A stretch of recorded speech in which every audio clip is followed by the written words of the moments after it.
Pemirsa, pada masa tahun politik yang saat ini tengah berlangsung, seluruh kader Laskar Merah Putih diminta untuk memberikan kontribusi yang positif agar bisa terselenggarakannya pelaksanaan pemilu yang aman dan juga damai.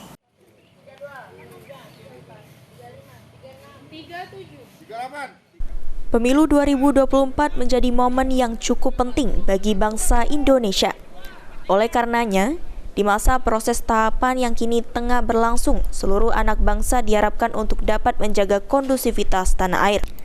Sebagai sebuah organisasi masyarakat, seluruh kader Laskar Merah Putih diharapkan untuk dapat memberikan kontribusi yang positif supaya pelaksanaan pemilu mendatang bisa berjalan dengan aman dan damai, transparan dan juga jujur. Dengan memberikan kontribusi yang positif, menunjukkan jika Laskar Merah Putih akan menjaga dan mendukung NKRI dengan penuh loyalitas. Laskar Merah Putih dimanapun berada, khususnya Makassar dan Sumatera Selatan, untuk senantiasa bisa memberikan kontribusi yang positif demi terselenggaranya tahun politik yang lebih adil, lebih jujur, lebih transparan.